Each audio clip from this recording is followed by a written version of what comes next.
In a six-man main event rematch, The Shield battled not only Braun Strowman and Raw Tag Team Champions Dolph Ziggler and Drew McIntyre, but their own internal strife, as repeated miscommunication between Dean Ambrose and Intercontinental Champion Seth Rollins nearly brought dirty deeds upon the architect. Find out how the Hounds of Justice prevailed and why Ziggler and McIntyre incurred the wrath of the monster among men.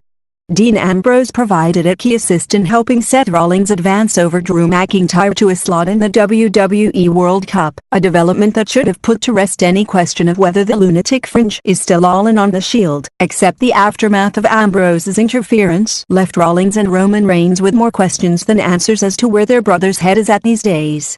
It's not that Ambrose was conspicuously absent for the pre-match confrontation between Rollins, Reigns and Braun Strowman, Dolph Ziggler and McIntyre, the pack that has tormented them over the past couple of months and handed Ambrose the deciding, demoralizing pinfall in last week's main event.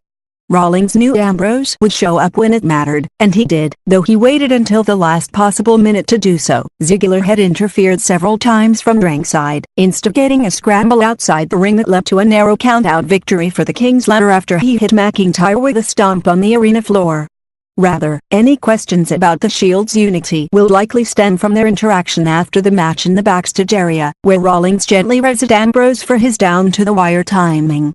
Lunatic time, Rollins called it, but Ambrose didn't take it as a term of affection.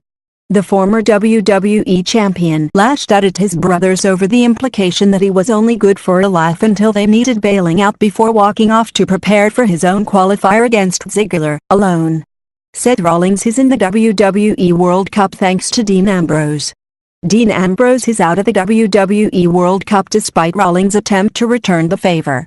The King's Ladder rushed the ring as an equalizer against Drew McIntyre, who crashed the Lunatic Fringe's match with Dolph Ziggler in the hopes of providing a key assist to his fellow Raw Tag Team champion.